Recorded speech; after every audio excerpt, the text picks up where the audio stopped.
تا احوال این جز همه که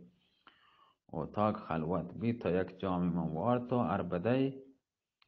بلند بید که افریتی چدر را داخل بید تا گوشتند و که گوشتی مادر بخدا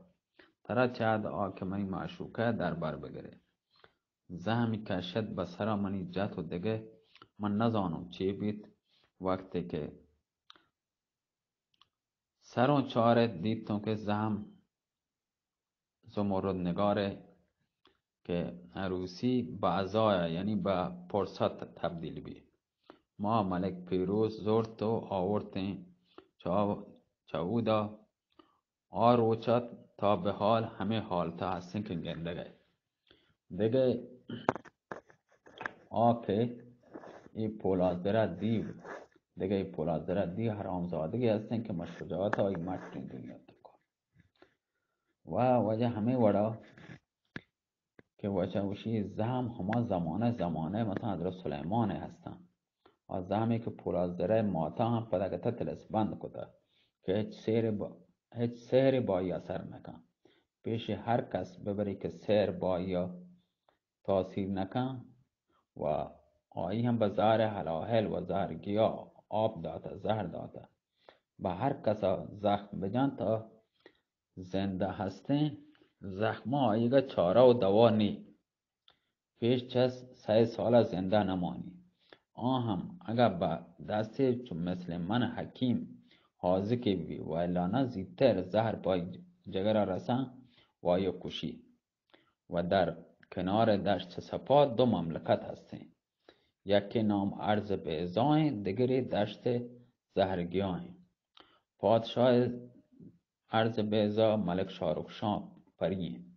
پادشاه دشت زهرگیا ملک خازن پری بیده باز صاحب قوت و سک باز یعنی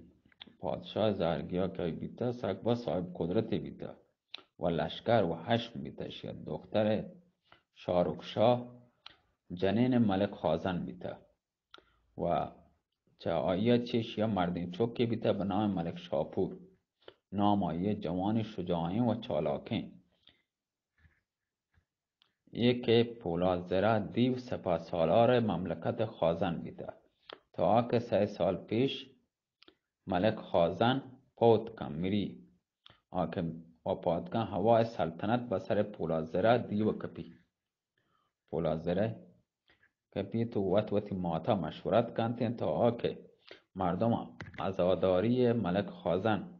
تمام که بی بزرگان شهر و وزیران و امیران ملک شاپور را به جای پته تاج به سرا کلن رسم پادشاهان دشت زهرگیای ای بیته که به کاله سنگا که تو دیده بروان تاج به سری بلن و ای اودا و تیمنا هنچو سنشانی رسم بیته پادشاهانی ای سبکان شرین جاگه ما کاله سنگا بروان و این ربطه با کاله سنگا ربطه وزیر و امیران بزرگان حاضر بیتن سلام آمی منعقد بیته که پولازدره و ماتی فرصت حاصل کته ملک شاپور و وزیر و امیران و 12,000 کسا به علم سر به رنگ سنگ کتگان دوگ کتگان پولازدره در هما ساعت به شهر عدکه به تختا نشته تخت پادشاهی عدکه به تخت پادشاهی نشته گو اهل شهر چطورسا اطاعت کته منظر بانو دختر ملک شارخشاه که جنین ملک خازن مات ملک شاپور بیته اسیر پولازدره بیته و نزانتگی چه به سرایت که کم کم آچه دیو اپریت ما کوهان ما گاران بیتگن به سر پولازدره جمع کتگن لشکری به شمار ستارگان اشیا آماده کته پادشاهان بالا استقلال بیتد تا که زهم زمرد نگار به سر ملک پیروز زخمی جتا گوهرتاجی هم جنک ملک لال شاهی هم برده ما چه ترسا که ساحری و شجاعت نتونتگین دم بکشین تا ای که کمروزی حرامزاده ملکه دوزته و در آب باگا ترا گپتگی لورتگی ترا بکشی پولازره در هوای دنبال سید تازه دنبال ترگا بیتا که چمی به جمال پارکولکای کپتا وای عاشق بیتا ملکه و کمروزیر هر دونی زورتگن تی بخت یار بیتا و ترا ندیدتگی اگر هم دیدتگی پجی نیارتا ملکه و کمروزیر که برتگن تی و چه کمروزیر احوالی جز کتا کمروزیر موضوع گوشتا پولازره همه که نام تی اشکتا با کمروزیر گوشتا برو ارسلان بیار با ای که ماتا یا خبر داده بیتا که تی کشنده تی کشوک تی امیر ارسلان پادشاه روم هستین پولازره 1 سالی هستین که در جستجو تو هستین وقتی که کمروزیر رفته و ترا ندیدتگی لورتگی بتچی که دوباره پولازره گفته با شکل به صورت کچکی کتگی شب روز زجری دنده که ترا چای لوٹی همه که کمروزیر ملکه برده شمس وزیر هم چپرنگا دانات کا و یک راست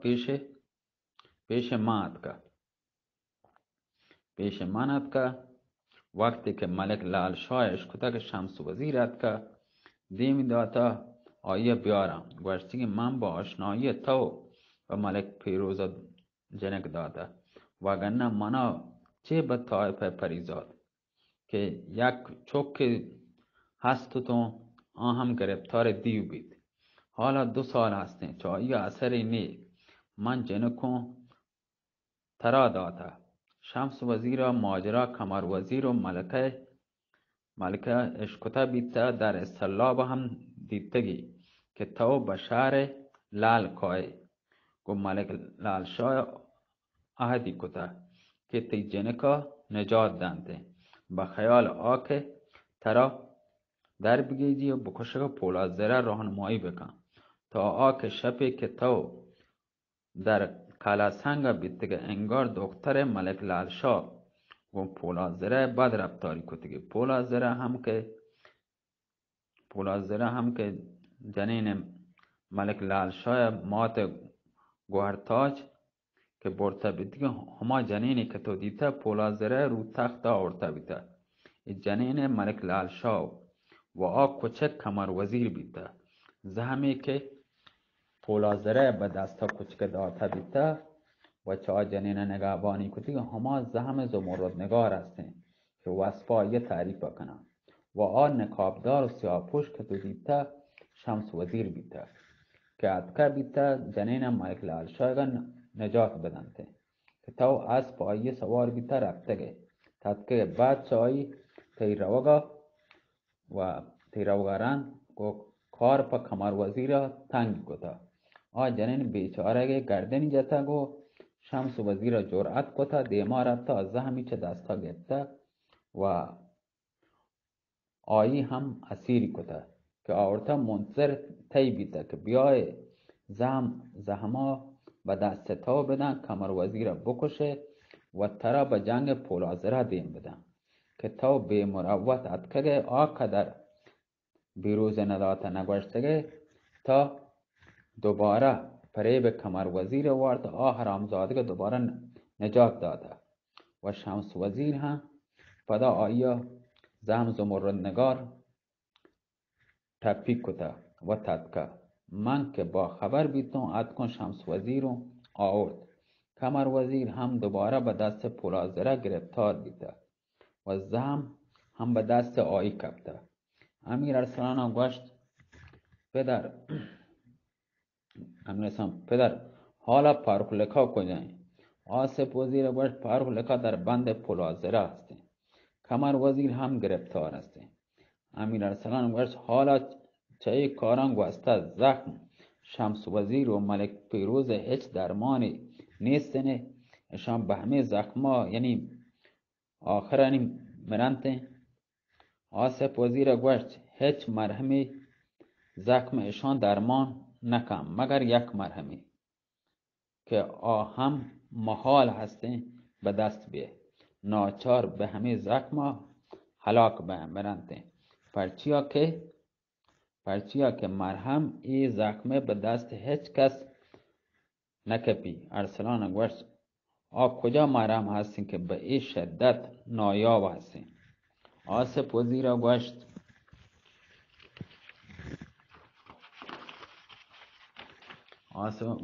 مرهم مغز سر پولادزر دیو و مغز کله کمر وزیر و چند نمونه جڑی بوٹی گیا یعنی درچکدار و ریشک درچکدار بزیر گیا لاتی هستن، باغ پازار هستن. بعد آها بزیر بکوبه یعنی بچوپه ملم اڈ بکنه، مرهم درست کنه، به زخمشان بله تا معالجه با و الا محال هستن آب چه زندگی هم چاره ای زخمه بکنده. حالا کمر وزیر کجا هستن؟ پولادزر دیو کجا پیدا بی؟ کدام حربه کدام زم و بدن آهانیگاه کار بکنده. زم زمرد نگار که کسی نتون آیا بکشی و مغز سرایشانیگاه در نبیاری که بتونتین باغ پازارا بروتین. امیر ارسلان گوشت پدر به من بگا جوان که در قلعه گون وزیران و ارکان دولت سنگ بیته آی چاره چیه؟ کسی تونتین آن به صورت سنگ نجات بدن؟ آصف وزیر گوشت جوان اشان بستگی داری به کشک بیگا پولادزره. جوان هم هیچ چاره نداری مگر خاکستر پولادزره و خاکستر ای ماتگا در آپام بریچی گو آهام پدا آپان آپاشی بکنه می سنگان سرا نیگوڑا به صورت اصلی ترنته و الا تا قیامت سنگ بیتنگا سنگ بینتنگا همه وڑا. و جب فصل 14 یعنی پولادزر ماتا بکشه اشانی سبکان خاکستران آب تو که بریچه می آپان همه سنگان سرا آپاشی کنه گوڑا سبکان پدا مردم بین جادوانی باطل بی. و جب قتل پولادزر فصل 14 وجه شما گوش داری این هم انکلا 14 کتبی گوشی هنگا مولا وجه قصه نجا 16 دکتی آیا 14 پیسرا 14 28 و 16 و 40 خوردی وجه الله مهره الله حافظ. این 14 دکت رو رب مدنی بس سلامت باتی الله مهره.